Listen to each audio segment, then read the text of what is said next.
Hello and welcome to Mind Shifters Radio. I'm Tim Hayes. I'm your host for the first hour. And today is Wednesday, August 27th, 2025. As always, we're grateful to everyone who's choosing to join us here today, whether you're listening live or through the archives, as we spend another couple of hours teaching and supporting people in using some of the most powerful, effective, efficient, and accessible tools I've ever encountered.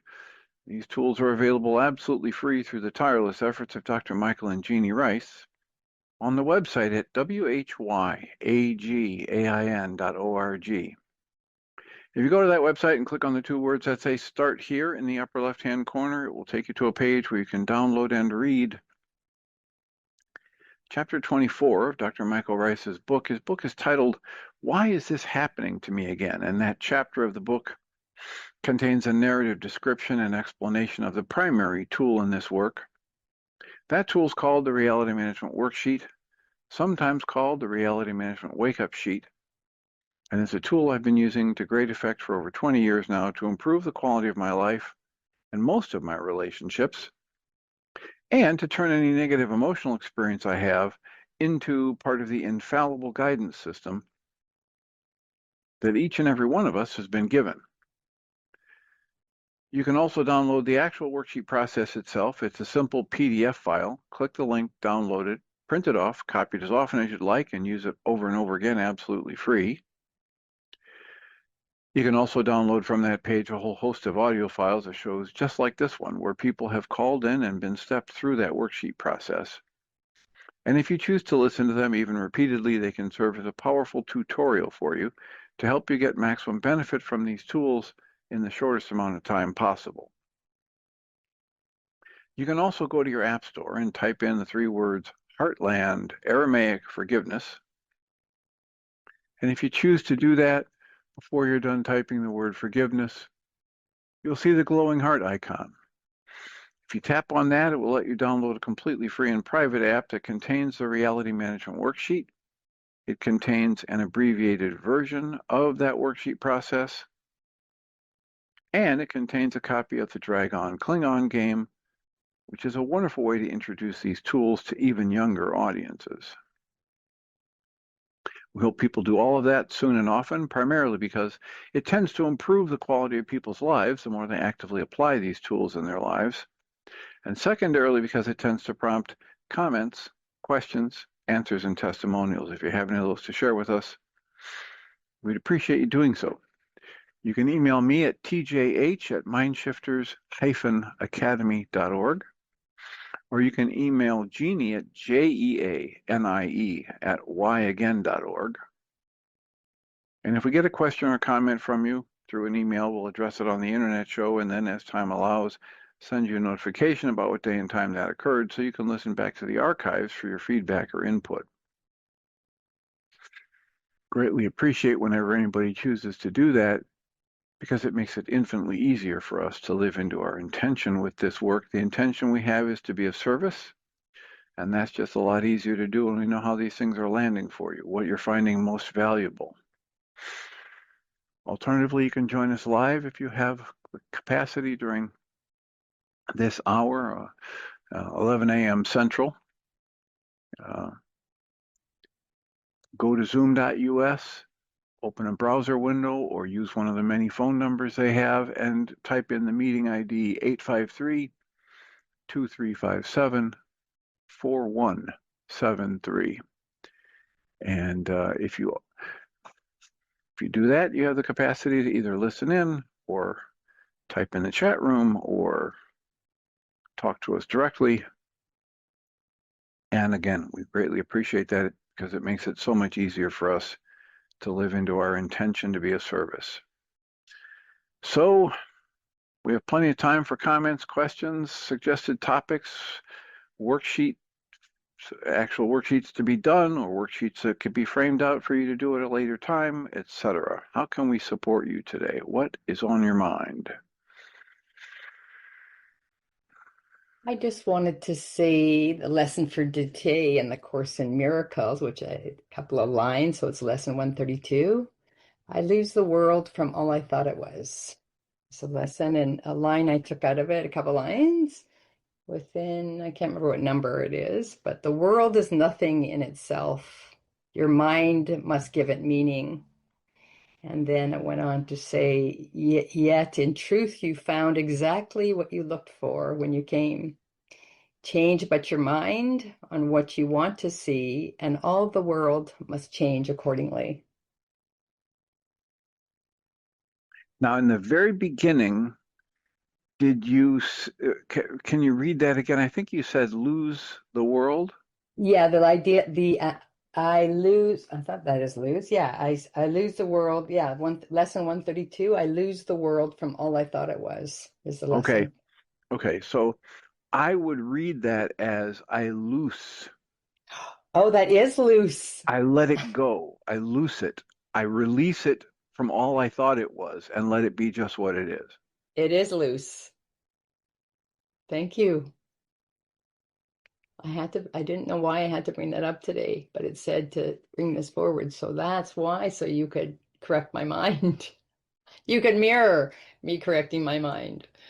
And here's the idea that is really, I, really kind of, like, palm of the face, forehead. I When I lose the first heard it, world. it was the Uh, idea that perception was made as an attack on God. And it took me the longest time to figure out what are they talking about? What is that? But over time, as we started bringing in other resources and reading research yeah, and understanding how active the process of perception is and how each one of us is actively creating our experience of life each moment, then it started to sink in. Oh, so there's this energetic field that has been created and is constantly maintained, and I get to be in it, and my perception limited by what Mozart would say, this little octave and these mini senses that I have that can't even perceive infrared light or ultraviolet or hear as well as a dog or hear the rumblings of a whale or an elephant that goes so far with those long low waves. I create a best guess about what is there in the world, in the creator's world or in all of hmm, creation, and it is so actively distorted from the actuality and can be so radically different from people standing shoulder to shoulder with me. No wonder there's so much upset. No wonder there's so much tension created yeah. inside the human.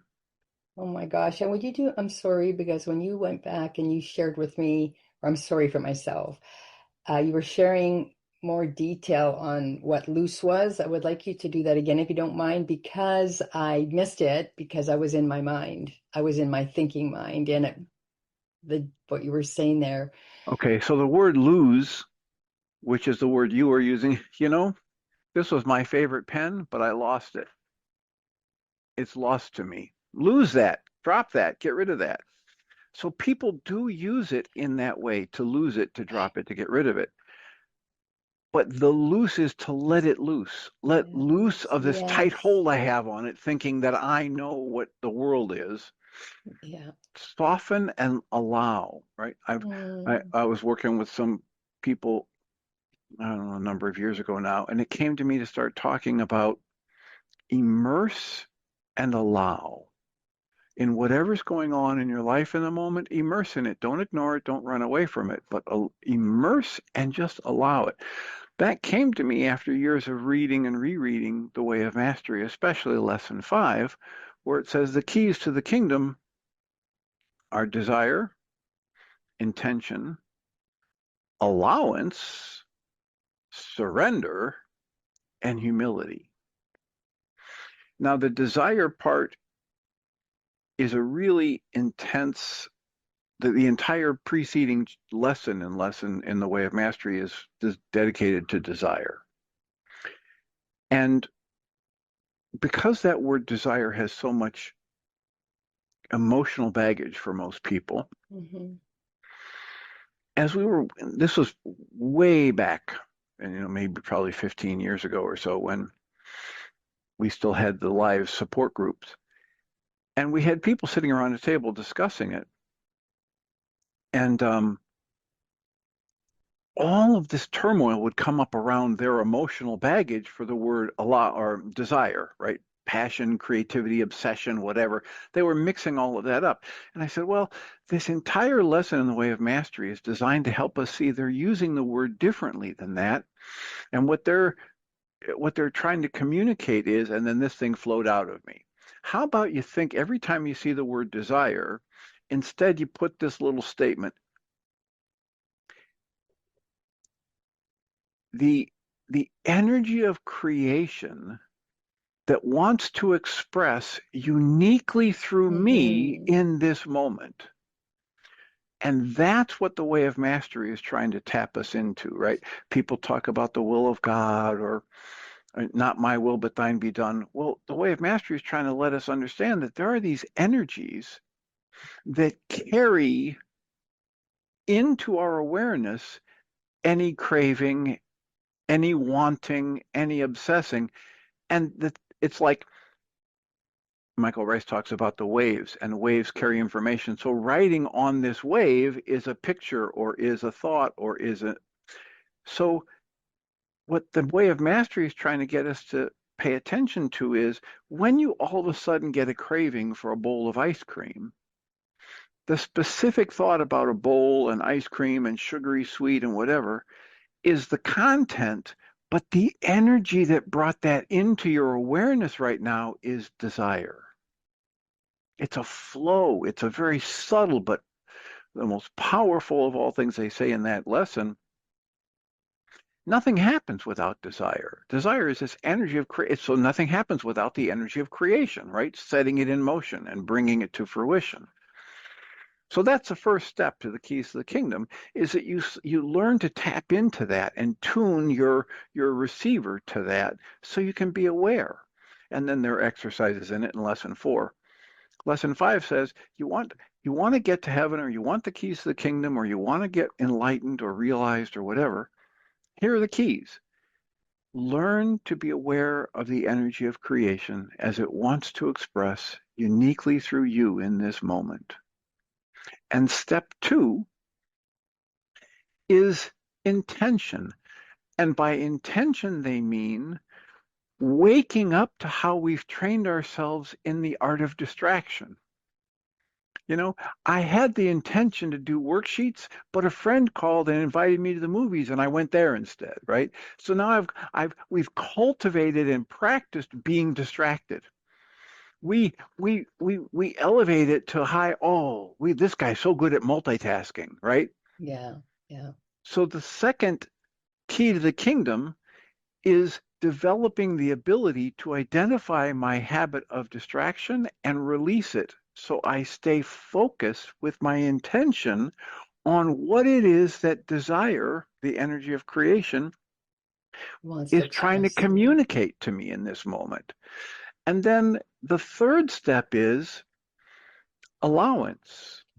Now, allowance, again, is not this proactive thing like building a wall for a building where there was nothing and now I built it up.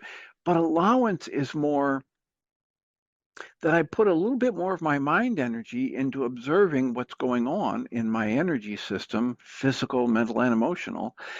And I, I'm highlighting that little chunk of my energy each morning is I'm going to tell myself now your job is to alert me to the earliest warning sign of tightness or tension or resistance, and then I release the resistance. And as I release the resistance, I'm not doing allowance, but allowance is the state I'm in, right? So I can actively work to release my attachment to tightness or tension or resistance. And what happens automatically is the allowance. It flowers. It's like the flower opening. So learn to be aware of and attune your receiver to the energy of creation as it wants to express uniquely through you in each moment. Train yourself to release the habit of distraction so your intention becomes more consciously aware throughout the day of that energy of creation trying to express through you. Scan your body regularly, often, soon and often throughout the day to find those early warning signs of tightness or tension or resistance and breathe and soften and release them so you're in allowance.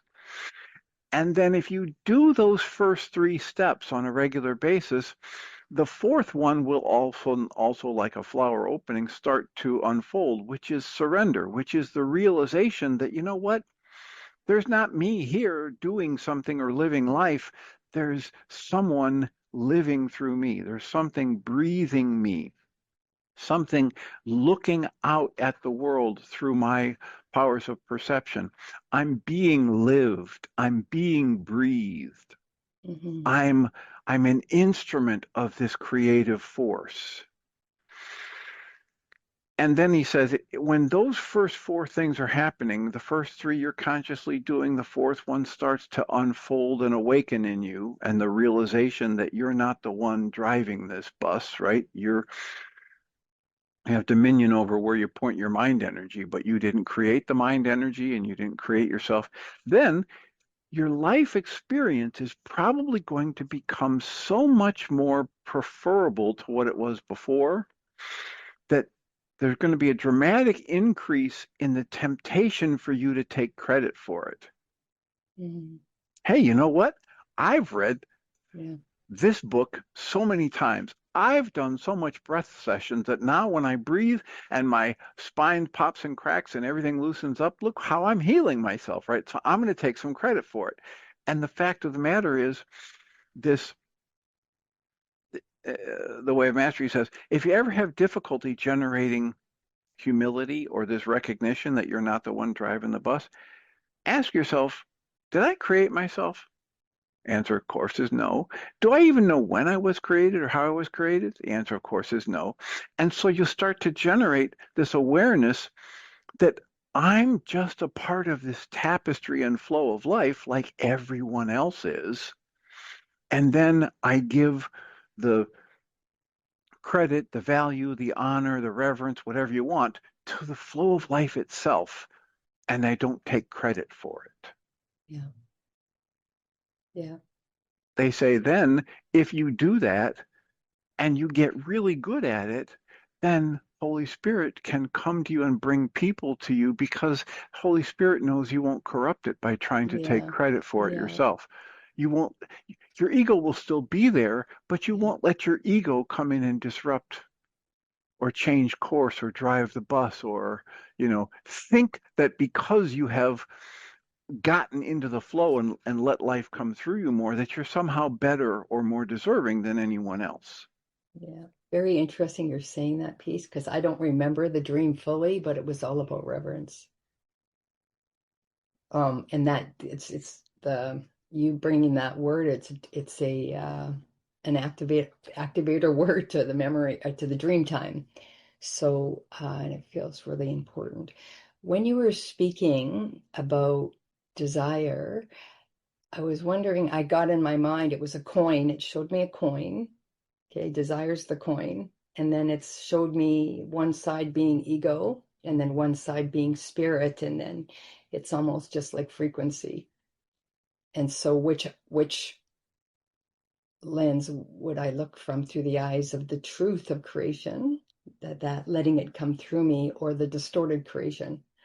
And I don't even want to use the word creation or distorted mind, where the desire of the wanting and the clinging and the attachments versus we are God. We are the extension of God, allowing it just to flow through. What are your thoughts on that? That's what I saw in my mind when You saw a coin that has what, two sides? two sides. I saw desire as being the coin. Okay, I saw it like the coin was so imagine a quarter sitting straight up like this, the Uh-huh, coin, yeah. and then the left side I saw ego. I saw desire as the coin, and then I saw ego on the left, and I saw spirit on the right. And they showed me almost like it would be in a car that you're the odometer, except for it would be negative and positive is what I saw as you were speaking. And then I saw the left being ego, all the clinging energy around desire, and then on the right, I saw the purity of desire. Okay. Well, So, if that works for you, yeah, good. The idea here is that, especially if you get into the way of mastery and lesson four, that yeah, all of our definitions for the word desire and all of the emotional loadings we have on it is yeah. different from what the way of mastery wants to communicate when it talks about the word desire. Mm. So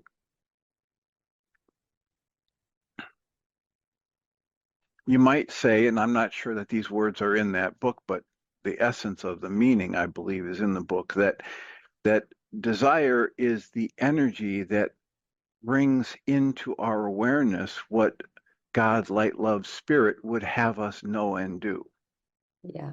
And So what, it's yeah, so it's not that the desire or the target that we use for our desire is the spirit's will or God's will, but it's the energy upon which that thought and urge can arise within us.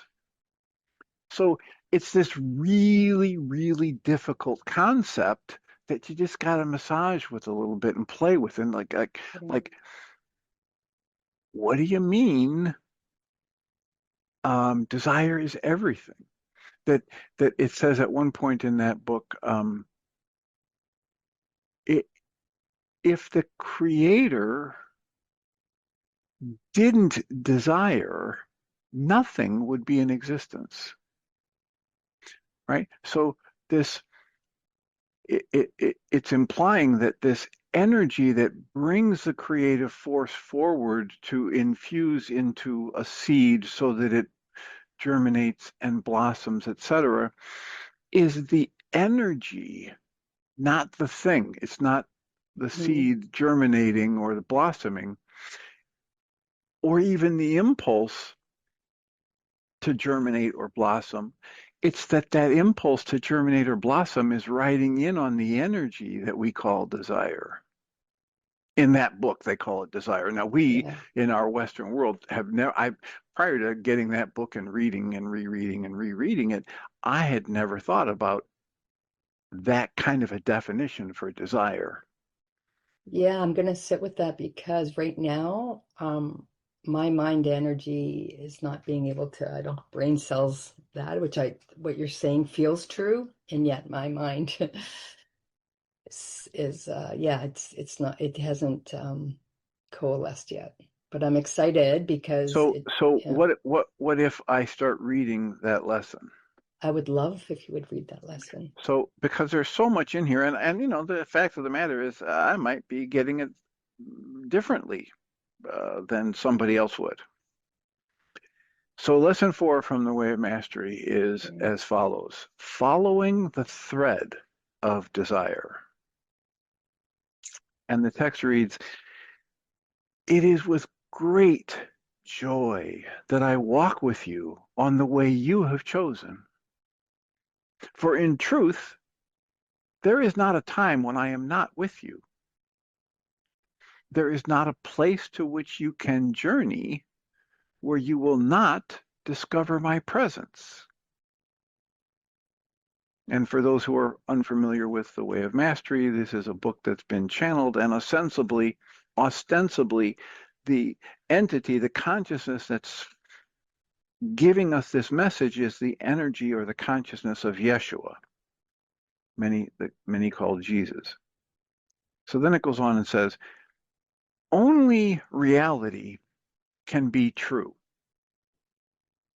And reality is simply that there is nothing but the simplicity of capital L love. From that ocean, there is birthed a multitude of forms, a multitude of worlds, a multitude of creations of which you are one. Like waves arising from the sea, those creations remain linked eternally to their creator. You are a wave arising from the infinite ocean of love, that is the presence of God or light or the Creator. I am a wave that has arisen from the ocean of my Father's holy mind. And though two waves may seem to appear separated by what is called time, by even 2,000 of your years, when seen from a broader perspective, those waves have arisen simultaneously from the ocean's surface. They arise for a very same purpose, to express the simplicity, the innocence, the beauty, the creativity, the truth, and the reality of the ocean itself. So the waves arise for the sole purpose of expressing all of the qualities of the ocean itself. The waves delight in expressing what seems to be a unique individuality, yet they carry the common thread of being made of the same substance, and they are truly governed by the same laws of creation. These waves, they do not know the moment of their own arising, for only in the depth of the ocean unseen can there be knowledge of the moment when it chooses to well up to create the expression of the wave. The power that is not seen but is hidden in the depth of the ocean rises up and forms that wave and sustains it throughout the duration of its expression. It is from the depth of that ocean that it is decided when that wave shall return to the sea. Does that mean it disappears? Only from one perspective.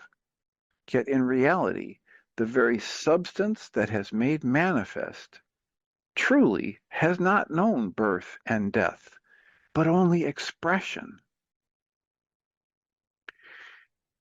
What if you were to consider yourself as a wave arising from the holy mind of the Creator, born of the Creator's infinite desire to expand herself, born of the Creator's infinite desire to express the infinite nature of capital L love and creativity? So just think about that for a moment. What if you would consider yourself not as one of 8 billion plus humans scrambling around the planet, trying to make a living and trying to make a name for herself? And what if you were to just view yourself as arising from the holy mind of the Creator for the sole purpose of expressing and extending love and creativity? Mm. What if you began to realize that all that fits into what you've called yourself is the effect of love, capital L love, that energy of creation, and that you did not cause yourself to come into existence? And yet, as you have seen from that ocean, and you have arisen from that ocean of capital L love, is not the wave made of the same substance as the sea itself? Are you not given infinite and perfect freedom at a certain level of scale? Here's a sidebar, right? You don't have the freedom to just jump up as high as the moon and, manifest trillions of dollars, et cetera. And yet, at a certain level of scale, as we talk about in this work,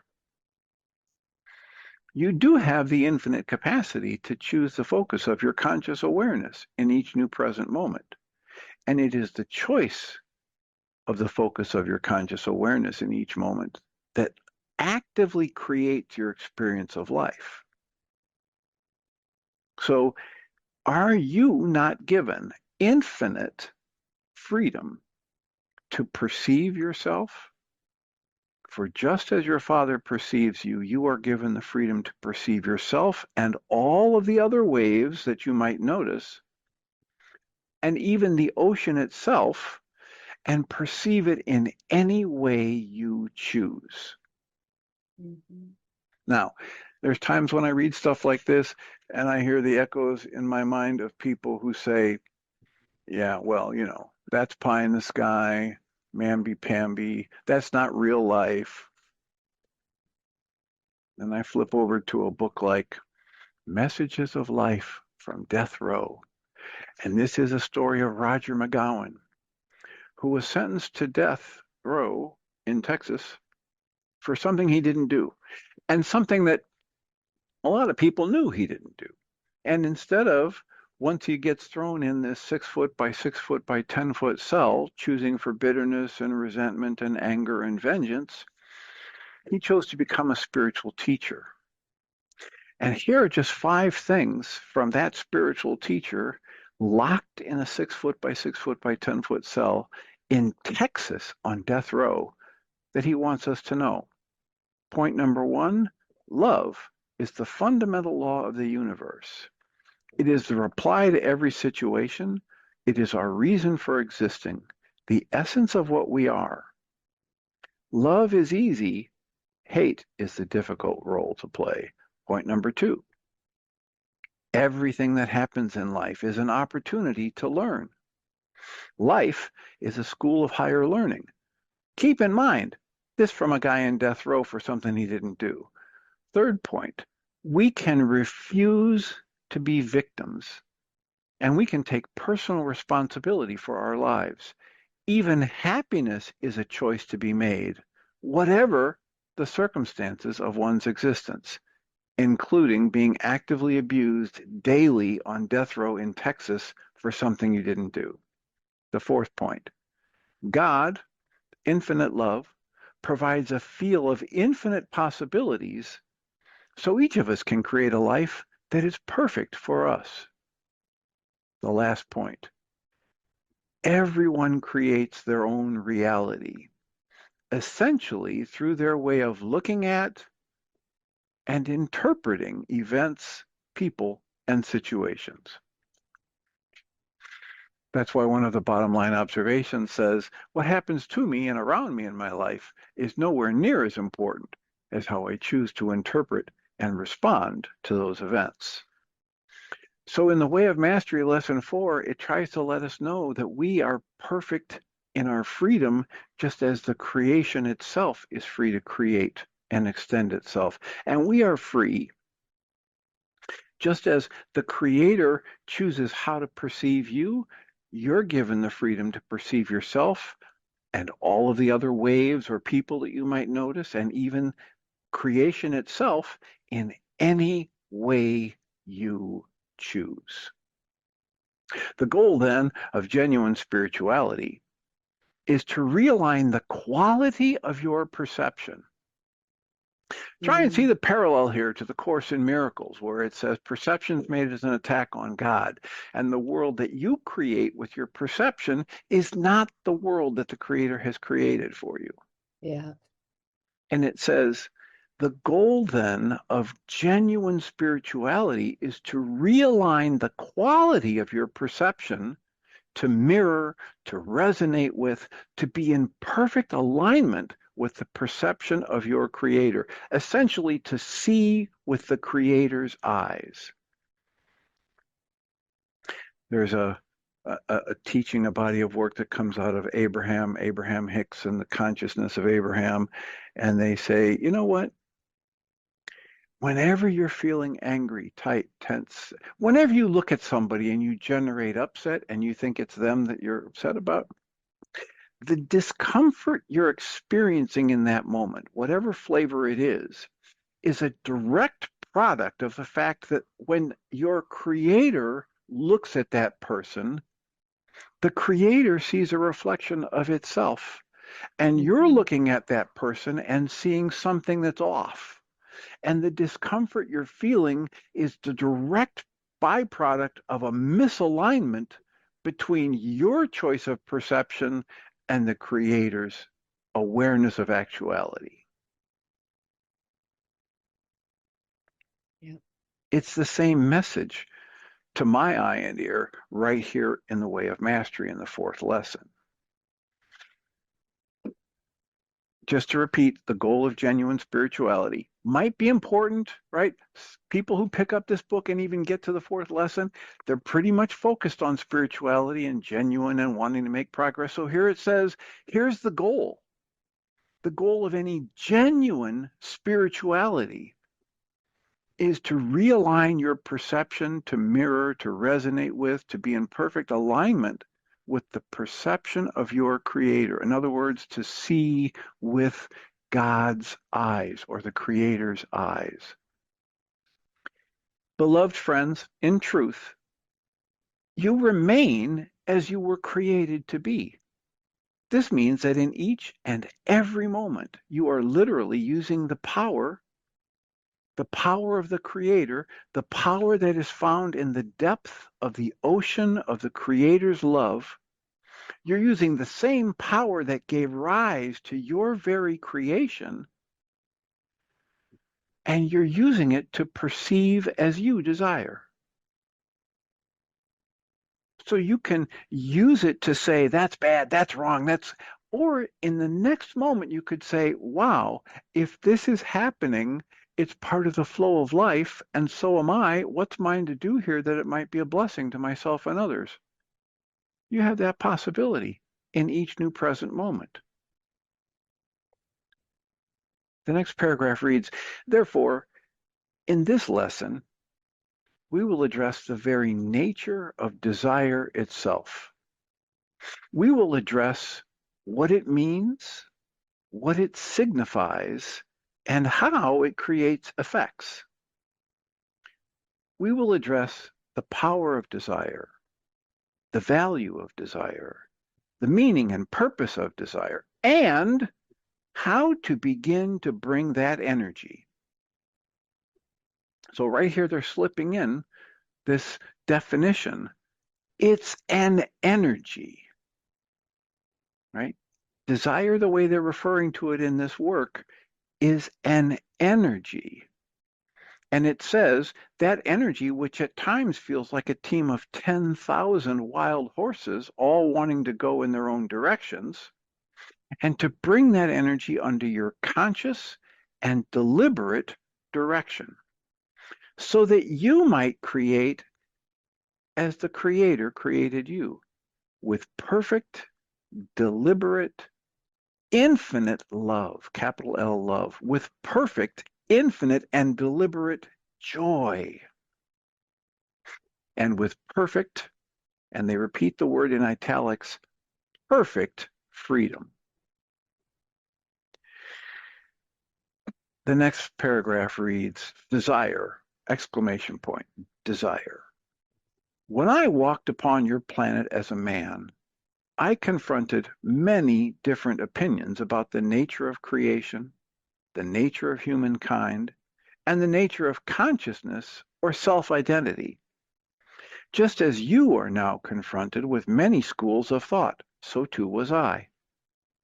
While that can seem to lead to great confusion, as though one must choose to select from the smorgasbord of life, that it actually, instead of that, it actually serves not unlike the sand inside the oyster from which the pearl will come, because it causes you to grate inside. It's grist for the mill. It's a stimulus for you to do your own work and reach your own conclusions and make your own Mm. observations and grow as you express in life. You must find your own way to your own truth. There may not be a more important line in this work. You must find your own way to your own truth. How many times, if you've been listening to this internet show, if you go back, it'll be quite a high number of times you'll hear me talk about it's about the teaching, not about the teacher. And you must find your own way to the truth, your own truth. For before each and every one of you lies your pathway, a door an eye of the needle through which only you can fit. Therefore, in some respects, you are seemingly alone. You must make the decision to desire, and then it hyphen, above all things, hyphen, you must desire awakening into the perfect remembrance of your union with your Creator. So you don't have to fight your way back to your union with your Creator. You don't have to create a connection to your Creator. You need to awaken into perfect remembrance of the truth that is true always. I and my Father are one. I'm jumping forward and pulling some of the things that are repeated over and over again in this book when it says the truth that is true always, summarized as I and my Creator are one. So you're never alone, and yet it can seem as though you're alone. You're just a wave, just as a wave might finally decide that it has been birthed, not to be fearful of being a wave, but to truly claim its individuation, its uniqueness, and to live that uniqueness fully. And in that fullness, it decides to discover a way to be aware of its infinite union with the ocean itself. It decides to somehow break free of the myopic self-identification as the little piece of wave that arises in a place or a field of time that lasts for just a moment or a second and then disappears. Just like you, just like the wave, you can decide to find a way to transcend limitation, to become re-identified with a consciousness, a living awareness that you are one with the depth of the sea. Decide, pause,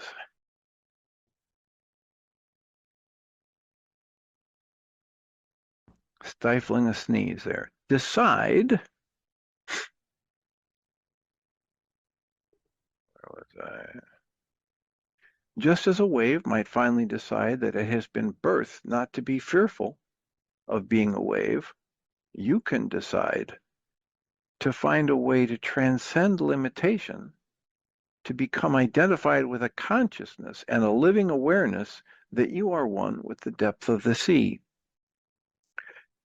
Decide that you can operate not from the superficial level of awareness that might be like the foam at the tip of the wave, and you might call that your conscious or egoic mind, but to realize that you can become informed in all that you speak, in all that you do, in all that you create, and all that you perceive by that which rests in the very infinite depth of the ocean itself.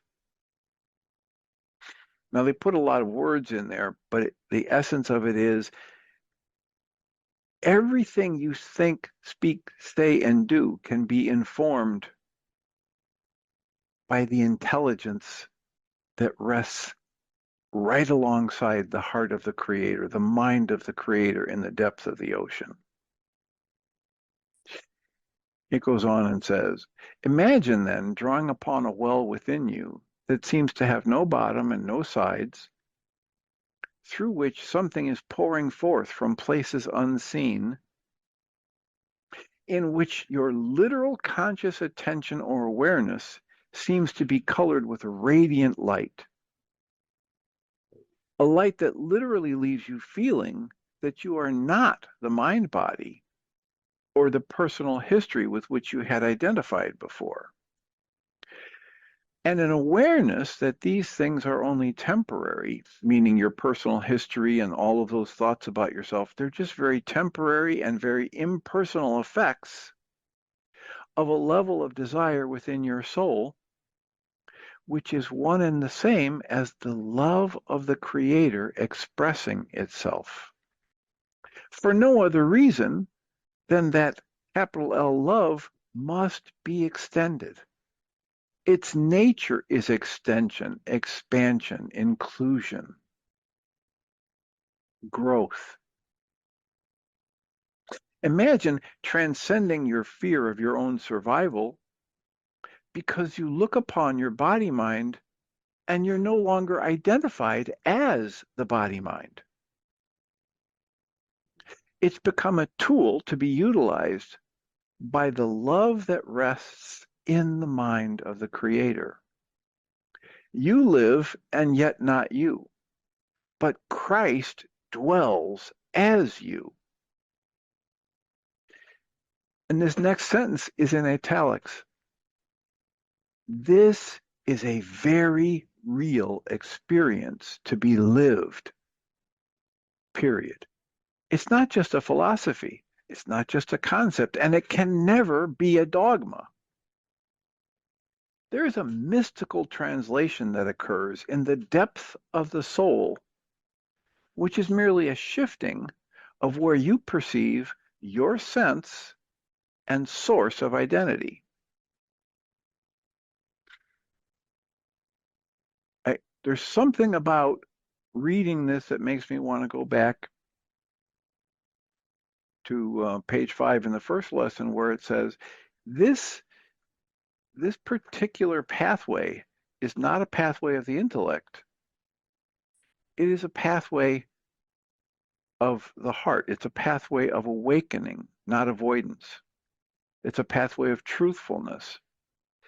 It is not a pathway of accomplishment and pride. So how many of us listening to this start to think, wow, yeah, I want to express God. I want to be, oh, wouldn't that be great if everything I looked at was I could see the way God sees it? And wouldn't I be special? And this pathway is one of releasing from the consciousness every hope and every wish to be special or to see yourself as having made progress. Why the heck would that be? Don't, all of us have been taught throughout our lives, come on, get it right, achieve, earn the love of God, earn your way into heaven, earn your right to be treated with love and respect in your relationships, et cetera, et cetera. And this says, no, no, no, wait. You have all of that right in your essence as you were created. You deserve love and respect. You are love. You are a part of the creation. You've never been separate from it. All of the thoughts in your mind that say you need to do this or that are a creation of the error originating with the belief of separation. Why do we want to give up every hope and every wish to be special? Because the only reason I would hope and wish to be special is if I'm holding a belief that I'm not special, that I'm not connected to all that is, that I'm not an extension of the love of the Creator expressing in form. Anyway, sometimes I get so distracted. It was exactly perfect. Where was I? What are we talking about? Yeah, I don't know where I was. Okay, so um, somewhere we're only into the second page, or that we just started the third page of the fourth lesson. So imagine transcending your fear of your own survival, Mhm. because as you look upon your own body mind, you're no longer identified as the body mind. It's become a tool to be utilized by the capital L love that rests in the mind of God. You live, and yet no longer you, but Christ dwells as you. This is not a philosophy. It's not a concept and can never be a dogma. This is a very real experience to be lived. There's a mystical translation that occurs in the depth of the soul, which is merely a shifting of where you perceive your sense and source of identity. So what is the energy required to take you from that myopic self-contraction in which you've become identified with the little drops of foam at the tip of the wave that are tossed to and fro by a power that seems outside of you. How do you move from that to a sense of identity with the silent depth of the ocean that is everywhere present and seems to know no beginning or no end? What is that energy? The very energy that will carry you from the tip of the wave to the depth of the ocean is the energy of desire. For I say unto you, if the Creator had not desired to extend love, you would have never come into existence. Not your body, your consciousness, your soul, your spark of aliveness, your spark of awareness. Your very sense of awareness of self is the result or the effect of love, capital L, love. It is the very same energy of love that has birthed the sun and the moon and all the stars and every dimension upon dimension upon dimension of creation. That very love that desired to be extended is the very source, capital S source, from which you have been birthed.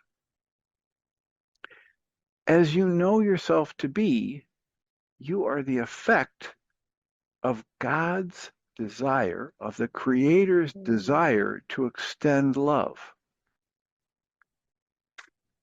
Now, this next paragraph I quote in various places at various times. When someone asks you, who are you? Please, please, please